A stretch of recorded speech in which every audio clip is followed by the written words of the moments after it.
जय हिंद दोस्तों, कैसे हैं आप सभी। आज की इस वीडियो के अंदर एसएससी एमटीएस में बार बार पूछे जाने वाले क्वेश्चंस को हम देखेंगे। अगर आप इन क्वेश्चंस को रीड करके जाते हो तो आपके 3 से 4 क्वेश्चंस इस वीडियो से करेक्ट होने वाले हैं। तो वेलकम है आपका help study plan YouTube channel में। तो चलिए फ्रेंड्स, स्टार्ट करते हैं।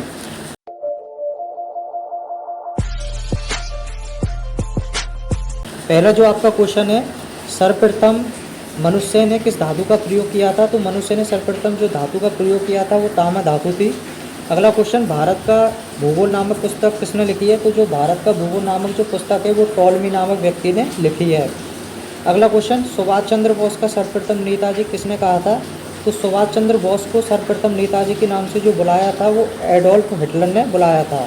अगला क्वेश्चन हम देखें, महात्मा गांधी को अंधनंगा फकीर किसने कहा था। तो महात्मा गांधी को अंधनंगा फकीर चर्चिल नाम के अंग्रेज व्यक्ति ने कहा था।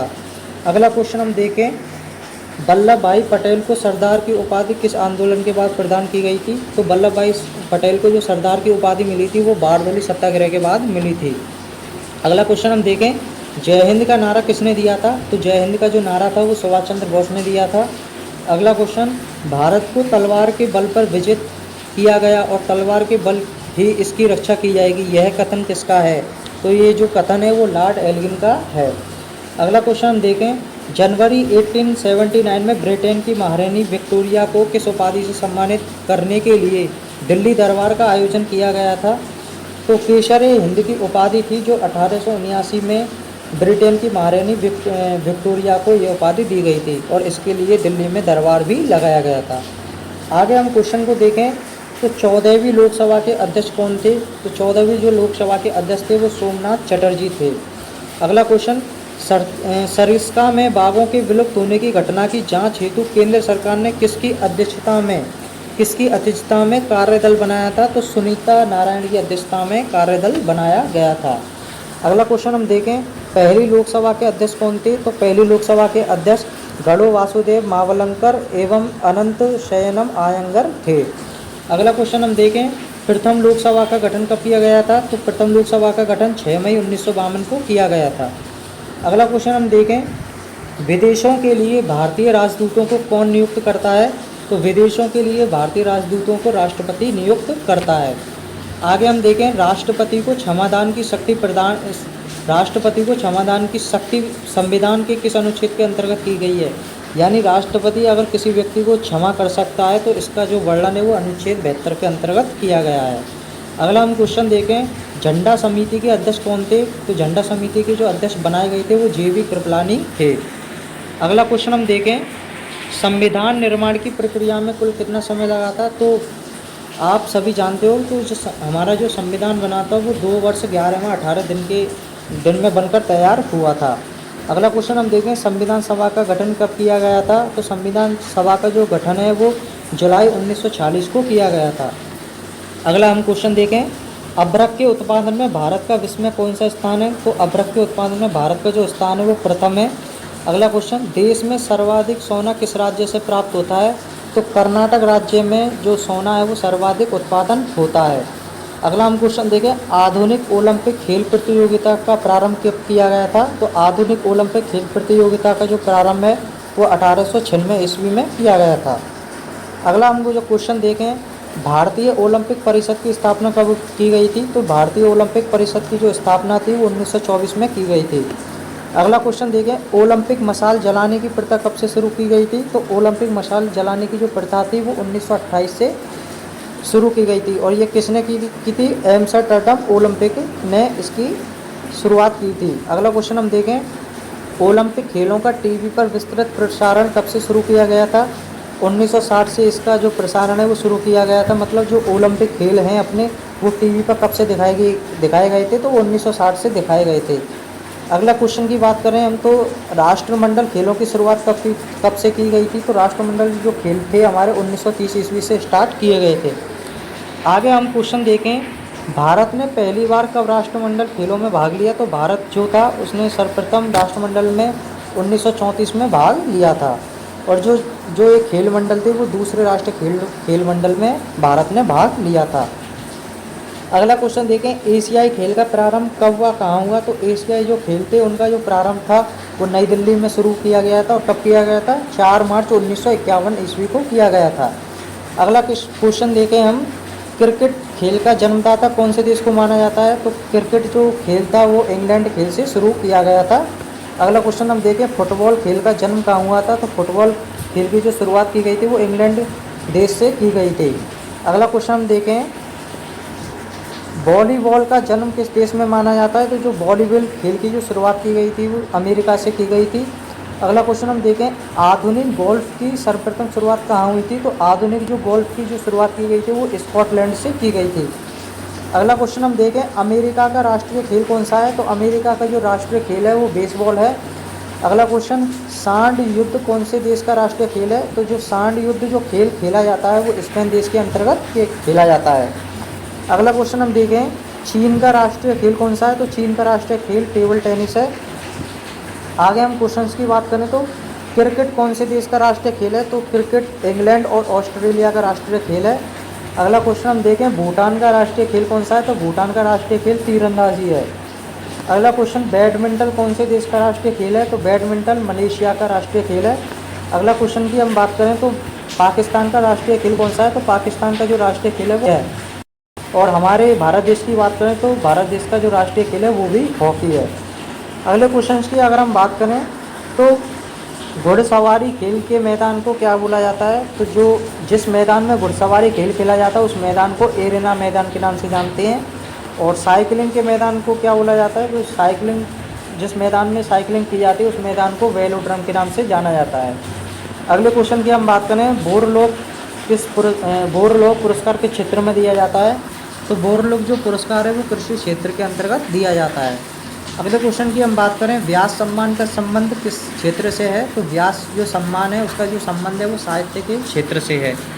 अगले क्वेश्चन की हम बात करें तो नोबेल पुरस्कार किन क्षेत्रों में दिया जाता है। तो नोबेल जो पुरस्कार है वो चिकित्सा, साहित्य, शांति, रसायन, भौतिकी और जो भौतिकी जो क्षेत्र में दिया गया है वो 1901 से स्टार्ट किया गया था। और अर्थशास्त्र में भी दिया जाता है और जो इसकी शुरुआत की गई थी वो 1969 में की गई थी। अगले क्वेश्चन की हम बात करें, नोबेल पुरस्कार किसकी याद में दिया जाता है। तो नोबेल जो पुरस्कार है वो वैज्ञानिक अल्फ्रेड बर्नहॉल्ड की याद में दिया जाता है। अगले क्वेश्चन की हम बात करें, फिल्म जगत में दिए जाने वाला सबसे प्रतिष्ठित अंतर्राष्ट्रीय पुरस्कार कौन सा है। यानी कि फिल्म क्षेत्र में जो सबसे प्रतिष्ठित अंतर्राष्ट्रीय पुरस्कार है वो ऑस्कर पुरस्कार है। अगले क्वेश्चन की बात करें हम, विश्व में पत्रकारिता के क्षेत्र में दिया जाने वाला पुरस्कार कौन सा है। तो पत्रकारिता के क्षेत्र में जो दिया जाने वाला जो पुरस्कार है वो पुलित्जर पुरस्कार है। अगले क्वेश्चन की बात करें, भारत का सबसे बड़ा राष्ट्रीय पुरस्कार कौन सा है। तो जैसा कि फ्रेंड्स आप जानते हो भारत रत्न भारत का सबसे बड़ा राष्ट्रीय पुरस्कार है। अगले क्वेश्चन की बात करें हम, एशिया का नोबेल पुरस्कार किसे कहा जाता है। तो एशिया का नोबेल पुरस्कार रमन मैगसेसे पुरस्कार को बोला जाता है। आगे हम क्वेश्चंस की बात करें, भारत में वीरता के लिए सैनिकों को दिया जाने वाला सर्वोच्च पुरस्कार कौन सा है। तो भारत में वीरता के लिए सैनिकों को दिए जाने वाला जो सर्वोच्च पुरस्कार है वो परमवीर चक्र पुरस्कार है। अगले क्वेश्चंस की हम बात करें, गांधी शांति राष्ट्रीय पुरस्कार कब से शुरू किया गया था। तो गांधी शांति अंतर्राष्ट्रीय जो पुरस्कार है वो 1995 से स्टार्ट किया गया था। अगले क्वेश्चंस की बात करें, देश में कलिंग पुरस्कार कब से शुरू किया गया था। तो देश में जो कलिंग पुरस्कार की जो शुरुआत हुई थी वो 1952 से की गई थी। अगले क्वेश्चंस की हम बात करें, ग्रैमी पुरस्कार का संबंध किस क्षेत्र से है। तो ग्रैमी जो पुरस्कार है उसका जो संबंध है वो संगीत क्षेत्र से है। अगले क्वेश्चंस की बात करें हम, कश्मीर का अकबर किसे कहा जाता है। तो जो कश्मीर का जो अकबर है वो जैनुल आबदीन को बोला जाता है। अगला जो हम क्वेश्चन देखें, यामिनी कृष्ण मूर्ति का संबंध किस शास्त्रीय नृत्य से है। तो यामिनी जो कृष्ण मूर्ति जी है उनका जो संबंध है वो भरतनाट्यम नृत्य से है। और इसको आप मोस्ट इम्पोर्टेंट इस क्वेश्चन को लगा लीजिए। अगर हम बात करें हेमा मालिनी और श्रीदेवी का संबंध किस शास्त्रीय नृत्य से है। तो मोहिनी अट्टम से शास्त्रीय नृत्य से इनका संबंध है। ये जो क्वेश्चन है ये भी मोस्ट इम्पोर्टेंट क्वेश्चन है। अगले हम क्वेश्चन की बात करें तो लच्छू महाराज का संबंध किस शास्त्रीय नृत्य से है। तो लच्छू महाराज का जो संबंध है वो कथक शास्त्रीय नृत्य से है। आगे हम क्वेश्चन देखें, गोवा दिवस कब मनाया जाता है? तो जो गोवा दिवस है वो 19 दिसंबर को मनाया जाता है। गुजरात एवं महाराष्ट्र दिवस कब मनाया जाता है? तो गुजरात एवं महाराष्ट्र दिवस 1 मई को मनाया जाता है।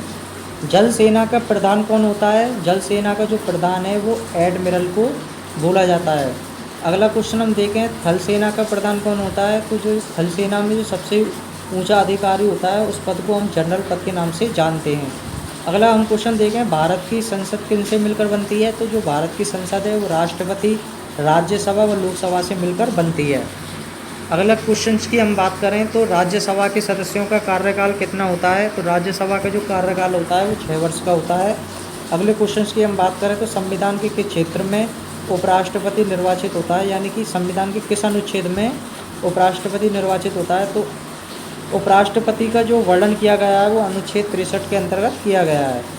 अगले क्वेश्चन की हम बात करें, कैबिनेट मंत्रियों में सबसे बड़ा कार्यकाल किसका रहा है? तो जगजीवन राम जी का कैबिनेट मंत्रियों में सबसे बड़ा कार्यकाल रहा है और लगभग 32 वर्षों का इनका कार्यकाल रहा है। अगले क्वेश्चन की हम बात करें, सबसे कम समय तक एक कार्यकाल में प्रधानमंत्री रहे हैं? तो जो सबसे कम समय तक जो प्रधानमंत्री बने हैं वो अटल बिहारी वाजपेयी जी बने हैं और इनको जो बनाया गया था वो 13 दिन के लिए प्रधानमंत्री बनाया गया था। अगले क्वेश्चन की हम बात करें, प्रधानमंत्रियों में सबसे बड़ा कार्यकाल किनका रहा है? तो जवाहरलाल नेहरू जी सबसे ज़्यादा प्रधानमंत्री पद पर कार्यकाल रहे हैं। बात करें कब तक रहे हैं तो ये 16 वर्ष 9 माह और 13 दिन में ये अपने पद पर निर्वाचित रहे हैं। अगले क्वेश्चन की हम बात करें, संविधान में उपराष्ट्रपति से संबंधित प्रावधान किस देश के संविधान से लिया गया है? तो संविधान में जो उपराष्ट्रपति से संबंधित जो प्रावधान है वो अमेरिका के संविधान से लिया गया है। अगले क्वेश्चन की बात करें, राज्यसभा के सदस्यों की अधिकतम संख्या कितनी होती है? तो राज्यसभा में जो सदस्यों की अधिकतम संख्या रखी जाती है वो 250 रखी जाती है। अगले क्वेश्चन की हम बात करें तो लोकसभा में राष्ट्रपति द्वारा कितने सदस्य मनोनीत किए जाते हैं? तो लोकसभा में जो राष्ट्रपति द्वारा जो सदस्य मनोनीत किए जाते हैं वो 2 सदस्य मनोनीत किए जाते हैं। और राज्यसभा में राष्ट्रपति द्वारा कितने सदस्य मनोनीत किए जाते हैं? तो राष्ट्रपति राज्यसभा में 12 सदस्य मनोनीत करता है। अगला और लास्ट क्वेश्चन इस वीडियो का, मरुभूमि विकास कार्यक्रम कब शुरू किया गया था? तो मरुभूमि जो विकास कार्यक्रम की जो शुरुआत की गई थी वो 1977 से लेकर 1978 के बीच में शुरुआत की गई थी। तो फ्रेंड्स ये most important SSC MTS exam के लिए थे क्वेश्चंस। तो ये सभी क्वेश्चंस थे जो मैंने आपको बताया, ये मोस्ट इम्पोर्टेंट क्वेश्चंस हैं SSC MTS एग्ज़ाम के लिए। अगर आपको वीडियो अच्छा लगा हो तो इसे लाइक करें एंड चैनल को सब्सक्राइब करें जिससे आने वाले नोटिफिकेशंस आप तक पहुंच सकें। जय हिंद, जय भारत।